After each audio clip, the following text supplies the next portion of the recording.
ओम शांति। आज 18 नवंबर 2023 और आज सारे भारत भर में छठ पूजा विशेष मनाई जाती है।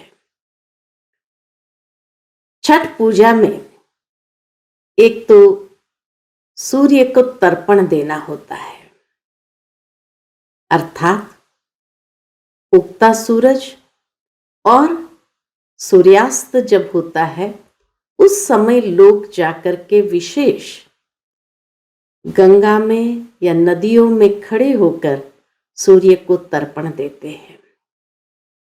वैसे है यह संगम की यादगार कि जब परमात्मा ज्ञान सूर्य इस संसार में आते हैं और सभी आत्माओं की ज्योति जग जाती है, हर एक के जीवन में खुशहाली छा जाती है, भाई भाई की दृष्टि वृत्ति विकसित हो जाती है और चहुं ओर जीवन के अंदर लाभ ही लाभ महसूस करते हैं, तो हर एक आत्मा दिल से ज्ञान सूर्य परमात्मा को तर्पण देना अर्थात अपनी कृतज्ञता अर्पित करना है। जब कृतज्ञता अर्पित करते हैं, क्योंकि हम सभी जानते हैं कि ज्ञान सूर्य परमात्मा सतयुग में तो साथ में नहीं आएंगे, यहां से ही हम सभी को परमधाम घर ले जाएंगे और फिर वहां से हम नीचे उतरेंगे सतयुगी नई दुनिया में। तो उस परमात्मा के प्रति कृतज्ञता का भाव कब अर्पित करें? तो ये कृतज्ञता का भाव अर्पित करने का भी बहुत सुंदर त्योहार के रूप में मनाया जाता है। लोग भले स्थूल सूर्य को तर्पण देते हैं, वास्तव में है परमात्मा के प्रति शुक्रिया का भाव अर्पित करना। तो आज दिल से हम सभी ज्ञान सूर्य परमात्मा को शुक्रिया का भाव अर्पण करेंगे, ऐसा शुक्राना मानेंगे जिससे कम से कम हमें एक आत्मसंतुष्टि मिले कि हमने परमात्मा की श्रीमत पर चल करके उसके जो चाहना है उस चाहना के अनुसार अपनी यथाशक्ति पुरुषार्थ करते हुए भी अपने जीवन को श्रेष्ठ बनाया। तो शुक्रिया बाबा, शुक्रिया। सुनते हैं आज के बाबा के अनमोल मधुर महावाक्य। ओम शांति। मीठे बच्चे, मनुष्य को देवता बनाने की सर्विस का तुम्हें बहुत बहुत शौक होना चाहिए, लेकिन इस सर्विस के लिए स्वयं में हड्डी धारना चाहिए। सर्विस का शौक होना चाहिए, लेकिन बिना धारणा के सर्विस कैसे करेंगे? इसलिए बाबा कहे हड्डी धारना चाहिए। आज की मुरली से प्रश्न है, आत्मा मैली कैसे बनती है? आत्मा पर कौन सी मैल चढ़ती है? उत्तर है, मित्र संबंधियों की याद से आत्मा मैली बन जाती है। पहले नंबर का किचड़ा है देह अभिमान का, फिर लोभ मोह का किचड़ा शुरू होता है। यह विकारों की मैल आत्मा पर चढ़ती है, फिर बाप की याद भूल जाती है, सर्विस नहीं कर सकते हैं। आज की मुरली से पहले गीत बजा है, तुम्हारे बुलाने को जी चाहता है। ओम शांति। यह गीत बड़ा अच्छा है। बच्चे गारंटी भी करते हैं कि आपका सुन करके फिर यह ज्ञान सुनाने की दिल होती है। याद तो बच्चे करते हैं, यह भी जरूर है वो याद करते होंगे और मिले भी होंगे। कई बच्चे बाबा को याद करते भी होंगे और मिले भी होंगे। कहा जाता है कोटों में कोई आकर के यह वर्षा लेते हैं। अभी तो बुद्धि बहुत विशाल हो गई है। जरूर 5000 वर्ष पहले भी बाप राजयोग सिखाने आया होगा। पहले पहले तो यह समझाना है क्या समझाना है कि नॉलेज किसने सुनाई थी, क्योंकि यही बड़ी भूल है। ये नॉलेज किसने सुनाई थी, तो बाबा कहे यही सबसे बड़ी भूल है कि वो समझते हैं श्री कृष्ण ने सुनाई। बाप ने समझाया है, सर्वशास्त्रमय शिरोमणि गीता है, भारतवासियों का शास्त्र। सिर्फ मनुष्य ये भूल गए हैं कि सर्वशास्त्रमय गीता किसने गाई और उससे कौन सा धर्म स्थापन हुआ। बाकी गाते जरूर है कि भगवान आप आओ। भगवान तो जरूर आते ही है, नई पावन दुनिया की रचना रचने। दुनिया का ही तो फादर है ना। भक्त गाते भी है, आप आओ तो सुख मिले या शांति मिले। सुख और शांति दो चीजें हैं। सतयुग में जरूर सुख भी है, बाकी सब आत्माएं शांति देश में है। ये परिचय देना पड़े। नई दुनिया में नया भारत राम राज्य था, उसमें सुख है, तब तो राम राज्य की महिमा है, उसको राम राज्य कहते हैं। तो इनको रावण राज्य कहना पड़े, क्योंकि यहां दुख है वहां सुख है। बाप आकर सुख देते हैं, बाकी सबको शांति धाम में शांति मिल जाती है। जिसको शांति चाहिए बाबा उनको शांति दे देते, और जिसको सुख चाहिए उनको सुख मिल जाता। शांति और सुख का दाता तो बाप है ना। यहां है अशांति दुख, तो बुद्धि में यह ज्ञान टपकना चाहिए। इसमें अवस्था बड़ी अच्छी चाहिए। ऐसे तो छोटे बच्चों को भी सिखलाया जाता है, परंतु अर्थ तो समझा न सके। इसमें हड्डी धारना चाहिए। जो कोई भी फिर प्रश्न पूछे तो समझा भी सको। बाबा कहे धारणा अच्छी होगी तो कोई भी अगर प्रश्न पूछेंगे तो उसको समझा भी सके। अवस्था अच्छी चाहिए। अगर अवस्था ही अच्छी नहीं है तो क्या समझा सकेंगे। नहीं तो कभी देह अभिमान में, कभी क्रोध मोह में गिरते रहते हैं। लिखते भी है बाबा, आज हम क्रोध में गिरा, आज हम लोभ में गिरा। अवस्था मजबूत हो जाती है तो गिरने की बात ही नहीं रहती। बहुत शौक रहता है मनुष्य को देवता बनाने की सर्विस करे। गीत भी बड़ा अच्छा है, बाबा आप आएंगे तो हम बहुत सुखी हो जाएंगे। बाप को आना तो जरूर है, नहीं तो पतित सृष्टि को पावन कौन बनाए। श्री कृष्ण तो देहधारी है, उनका व ब्रह्मा विष्णु शंकर का नाम नहीं ले सकते। गाते भी है पतित पावन आओ, तो उनसे पूछना चाहिए यह तुमने किसके लिए कहा। पतित पावन आओ तो बाबा कहे उनसे पूछना चाहिए ये बात तुमने किसके लिए कहा। पतित पावन कौन है और वह कब आएगा। पतित पावन वह है, उनको बुलाते हो तो जरूर ये पतित दुनिया है। पावन दुनिया सतयुग को कहा जाता है। पतित दुनिया को पावन कौन बनाएगा। गीता में भी है बरोबर, भगवान ने ही राजयोग सिखाया और इन विकारों पर जीत पाई।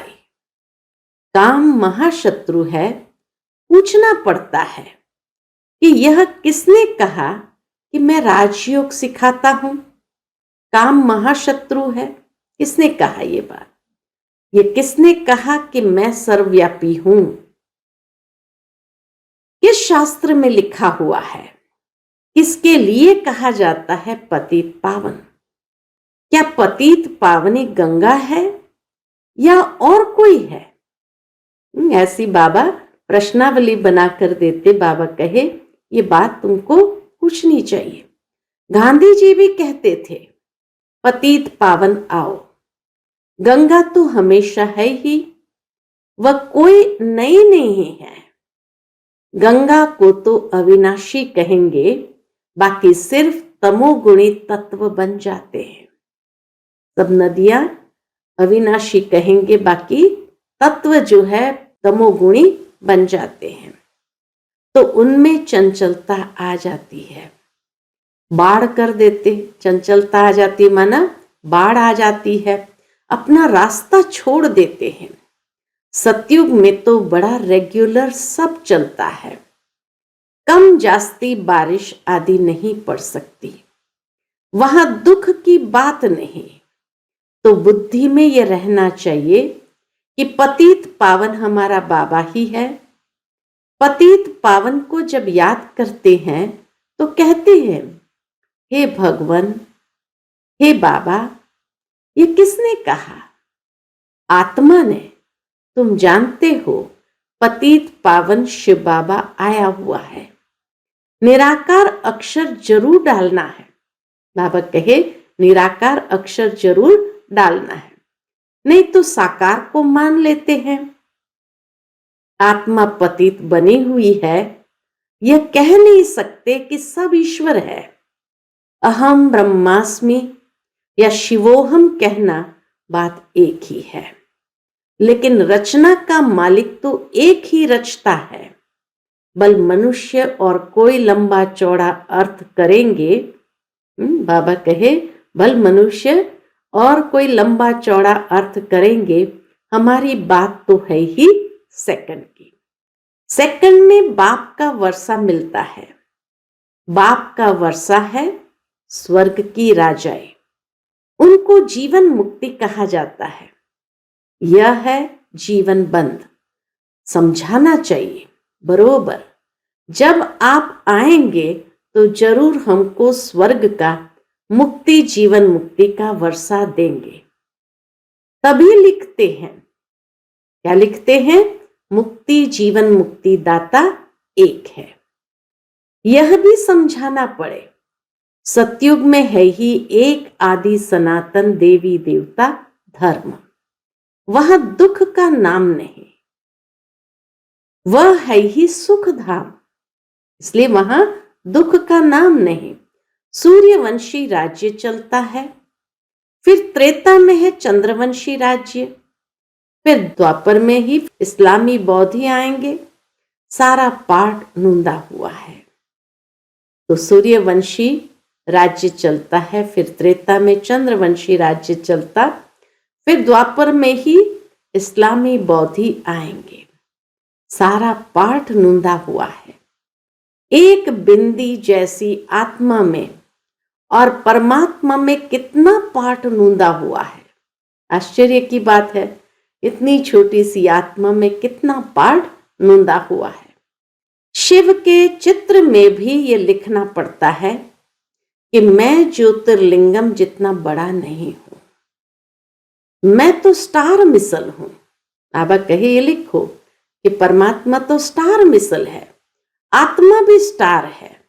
गाते भी है, भ्रुकुटी के बीच में चमकता है अजब सितारा। तो वह आत्मा ही ठहरी। मैं भी परम पिता परमात्मा हूं, परंतु मैं सुप्रीम पतित पावन हूं। मेरे गुण अलग है, तो गुण भी सब लिखने पड़े। एक तरफ शिव की महिमा, दूसरे तरफ श्री कृष्ण की महिमा। ऑपोजिट बातें हैं, अक्षर अच्छी रीति लिखना पड़े, जो मनुष्य अच्छी रीति से पढ़कर समझ सके। स्वर्ग और नरक, सुख और दुख, चाहे श्री कृष्ण का दिन और रात कहो, चाहे ब्रह्मा का दिन और रात कहो। सुख और दुख कैसे चलता, यह तो तुम जानते हो। सूर्यवंशी है 16 कला, चंद्रवंशी है 14 कला। वह संपूर्ण सतो प्रधान व सतो, सूर्यवंशी ही फिर चंद्रवंशी बन जाते हैं। सूर्यवंशी फिर त्रेता में आएंगे तो जरूर चंद्रवंशी कुल में जन्म लेंगे। सूर्यवंशी आत्माएं जैसे ही त्रेता में नीचे आते हैं तो जरूर चंद्रवंशी कुल में जन्म लेंगे, बल राजाई पद लेते हैं। ये बातें बुद्धि में अच्छी रीति बिठानी चाहिए। जो जितना याद में रहेगा, देही अभिमानी होगा तो धारणा होगी। जितना याद में रहेंगे, देही अभिमानी स्थिति होगी तो धारणा अच्छी होगी। वह सर्विस भी अच्छी करेंगे। स्पष्ट कर किसको सुनाएंगे? हम ऐसे बैठते हैं, ऐसे धारणा करते हैं, ऐसे समझाते हैं, ऐसे ऐसे विचार सागर मंथन करते हैं। औरों को समझाने के लिए सारा समय विचार सागर मंथन चलता रहेगा। जिनमें ज्ञान नहीं, उनकी बात तो अलग है। धारणा नहीं होगी। धारणा होती है तो सर्विस करनी पड़े। अभी तो सर्विस बहुत बढ़ती जाती है, दिन प्रतिदिन महिमा बढ़ती जाएगी।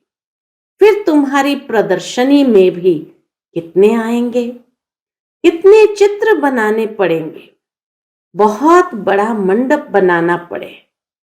यूं तो इसमें समझाने के लिए एकांत चाहिए। बाबा कहे अंत में ऐसे भीड़ आएगी तो मंडप भी बहुत बनाना पड़े और समझाना भी जरूर है। वैसे तो बाबा कहे इसमें समझाने के लिए एकांत चाहिए।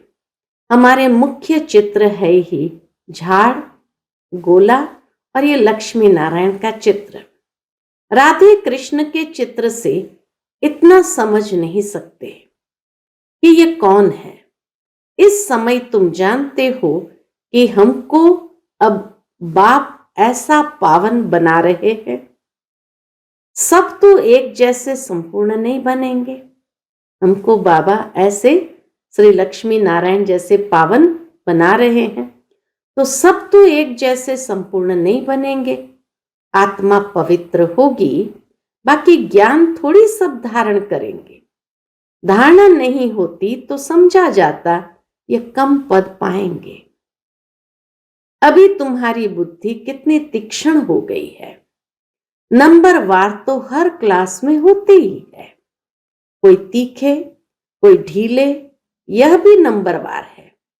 अगर कोई अच्छे आदमी को 3rd ग्रेड समझाने वाले मिल जाए तो वह समझेंगे यहां तो कुछ है ही नहीं। इसीलिए पुरुषार्थ किया जाता है कि अच्छे आदमी को समझाने वाला भी अच्छा दिया जाए। सब तो एक जैसे पास नहीं होंगे। बाबा के पास तो लिमिट है। कल्प कल्प इस पढ़ाई की भी रिजल्ट निकलती है।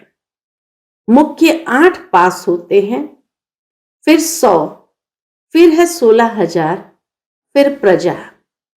उनमें भी शाहूकार गरीब सब होते हैं। कैसे बाबा ने नंबरवार बता दिया। मुख्य 8 पास होते हैं, फिर 100, फिर 16,000, फिर प्रजा, उसमें भी शाहूकार गरीब सब होते हैं। समझा जाता है इस समय ये किस पुरुषार्थ में है, किस पद को पाने लायक है। टीचर को पता तो पड़ता है। टीचर्स में भी नंबरवार होते हैं। कोई टीचर अच्छा है तो सब खुश हो जाते हैं कि ये पढ़ाते भी अच्छा है, प्यार भी अच्छा करते हैं। छोटे सेंटर को बड़ा तो कोई बड़ा टीचर ही बनाएंगे ना। छोटे सेंटर को बड़ा, ये तो कोई बड़ा टीचर ही बनाएगा ना। कितनी बुद्धि से काम लेना पड़ता है। ज्ञान मार्ग में अति मीठा बनना है। स्वीट तब बनेंगे जब मीठे बाप के साथ पूरा योग होगा तो धारणा भी होगी। ऐसे मीठे बाबा से बहुतों का योग नहीं है, समझते ही नहीं। गृहस्थ व्यवहार में रहते बाप से पूरा योग लगाना है। माया के तूफान तो आएंगे ही। कोई को पुराने मित्र संबंधी याद आएंगे, कोई को क्या याद पड़ता रहेगा। तो मित्र संबंधियों आदि की याद आत्मा को मैला कर देती है। किचड़ा पड़ने से फिर घबरा जाते हैं। इसमें घबराना नहीं है, यह तो माया करेगी, किचड़ा पड़ेगा ही हमारे ऊपर। होली में किचड़ा पड़ता है ना, हम बाबा की याद में रहे तो किचड़ा नहीं रहेगा। याद से ही किचड़ा भस्म करेंगे। बाप को भूले तो पहला नंबर देह अभिमान का किचड़ा पड़ेगा। फिर लोभ मोह आदि सब आएंगे। अपने लिए मेहनत करनी है, कमाई करनी है और फिर आप समान बनाने की मेहनत करनी है। सेंटर्स पर सर्विस अच्छी होती है। यहाँ आते हैं तो कहते हैं हम जाकर प्रबंध करेंगे, सेंटर खोलेंगे। मधुबन में आते हैं, प्रभावित होते हैं तो कहते हम जाकर सेंटर खोलेंगे, प्रबंध करेंगे। यहाँ से गए खलास। बाबा खुद भी कह देते हैं तुम ये सब बातें भूल जाएंगे। यहाँ तो भट्ठी में रहना पड़े जब तक समझाने लायक हो जाए। शिव बाबा का तो सबसे मीठा कनेक्शन है ना, समझ सकते हैं किस प्रकार की सर्विस करते हैं।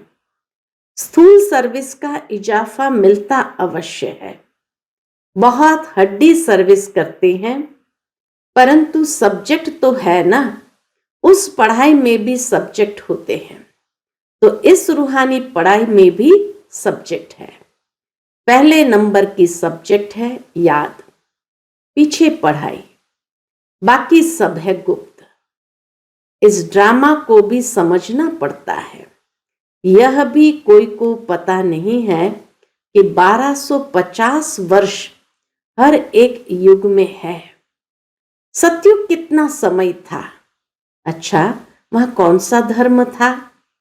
सबसे जास्ती जन्म यहाँ किसके होने चाहिए? बौद्धि, इस्लामी आदि इतने जन्म थोड़ी लेंगे। किसकी बुद्धि में ये बातें नहीं है? शास्त्रवादियों से पूछना चाहिए कि तुम भगवानुवाच किसको कहते हो? सर्वशास्त्रमय शिरोमणि तो गीता है। भारत में पहले पहले तो देवी देवता धर्म था, उनका शास्त्र कौन सा? गीता किसने गाई? श्री कृष्ण भगवानुवाच तो हो ना सके। स्थापना और विनाश कराना तो भगवान का ही काम है। श्री कृष्ण भला कब आया? अभी किस रूप में है? शिव बाबा के ऑपोजिट श्री कृष्ण की महिमा जरूर लिखनी पड़ेगी। शिव है गीता का भगवान, उनसे श्री कृष्ण को पद मिला। श्री कृष्ण के 84 जन्म भी दिखाते हैं। पिछाड़ी में फिर ब्रह्मा का एडॉप्टेड चित्र भी दिखाना पड़े। हमारी बुद्धि में जैसे 84 जन्मों की माला पड़ी हुई है, लक्ष्मी नारायण के भी 84 जन्म जरूर दिखाने पड़े। रात को विचार सागर मंथन कर और ख्याल चलाना पड़ता है। सेकंड में जीवन मुक्ति मिलती है। इसके लिए हम क्या लिखें? जीवन मुक्ति माना स्वर्ग में जाना। सो तो जब बाप स्वर्ग का रचयिता आए, उनके बच्चे बने, तब स्वर्ग के मालिक बने। सतयुग है पुण्य आत्माओं की दुनिया, ये कलयुग है पाप आत्माओं की दुनिया। वह है निर्विकारी दुनिया। वहां माया रावण का राज्य ही नहीं है, बल वहां यह सारा ज्ञान नहीं रहता। लेकिन हम आत्मा है, ये शरीर बूढ़ा हुआ, इसको अब छोड़ना है, यह तो ख्यालात रहते हैं ना। सतयुग में इतना आत्मा का ज्ञान जरूर रहता, यहां तो आत्मा का भी ज्ञान कोई में नहीं है। बाप से जीवन मुक्ति का वर्षा मिलता है, तो याद भी उनको करना चाहिए ना। बाप फरमान करते हैं मन मना भव। गीता में यह किसने कहा कि मन मना भव? मुझे याद करो और विष्णुपुरी को याद करो, ये कौन कह सकता है? श्री कृष्ण को तो पतित पावन कह न सके। 84 जन्मों का राज भी कोई थोड़ी जानते हैं, तो तुम्हें सबको समझाना चाहिए। तुम इन बातों को समझकर अपना और सबका कल्याण करो तो तुम्हारा मान बहुत होगा। नीडर हो, जहां तहां फिरते रहो। तुम हो बहुत गुप्त, बल ड्रेस बदलकर सर्विस करो। चित्र सदैव पास में हो। अच्छा, युक्ति बाबा बताते सेवा करने की। नीडर हो, गुप्त वेश में हो, ड्रेस बदल करके भी सेवा करो और चित्र सदा साथ में हो। अच्छा, मीठे मीठे सिकिलते बच्चों प्रति माता पिता बाप दादा का याद प्यार और गुड मॉर्निंग। रूहानी बाप की रूहानी बच्चों को नमस्ते। हम सभी रूहानी बच्चों की रूहानी माता पिता बाप दादा को याद प्यार, गुड मॉर्निंग और नमस्ते। नमस्ते, शुक्रिया बाबा, शुक्रिया। आज की मुरली से धारणा के लिए मुख्य सार है। पहली पॉइंट, मीठे बाप से पूरा योग लगाकर अति मीठा और देही अभिमानी बनना है। विचार सागर मंथन कर पहले स्वयं धारणा करनी है, फिर दूसरों को समझाना है। दूसरी पॉइंट, अपनी अवस्था मजबूत बनानी है। नीडर बनना है, मनुष्य को देवता बनाने की सर्विस का शौक रखना है। आज का बाप दादा का मधुर वरदान हम बच्चों के प्रति है। सदा खुशी की खुराक खाने और खिलाने वाले खुशहाल खुश नसीब भव। सदा खुशी की खुराक खाने और खिलाने वाले खुशहाल खुश नसीब भव। आप बच्चों के पास सच्चा अविनाशी धन है, इसलिए सबसे शाहूकार आप हो। चाहे सूखी रोटी भी खाते हो, लेकिन खुशी की खुराक उस सूखी रोटी में भरी हुई है, उसके आगे कोई खुराक नहीं। सबसे अच्छी खुराक खाने वाले, सुख की रोटी खाने वाले आप हो। इसलिए सदा खुशहाल हो, तो ऐसे खुशहाल रहो जो और भी देखकर खुशहाल हो जाए, तब कहेंगे खुश नसीब आत्माएं। आज का स्लोगन है, नॉलेजफुल वह है जिसका एक भी संकल्प व बोल व्यर्थ न जाए। नॉलेजफुल वह है जिसका एक भी संकल्प व बोल व्यर्थ न जाए। जो नॉलेजफुल होगा, उसके हर बोल में ज्ञान ही समाया होगा, इसलिए उसका बोल सुनने के लिए भी लोग आतुर रहते हैं, व्यर्थ नहीं जाते, क्योंकि उनकी बातों में कोई न कोई सार समाया होता है। तो इसीलिए बाबा कहे, नॉलेजफुल बनो और सबको ज्ञान के गुह्य से गुह्य राज समझाते चलो। अच्छा, ओम शांति।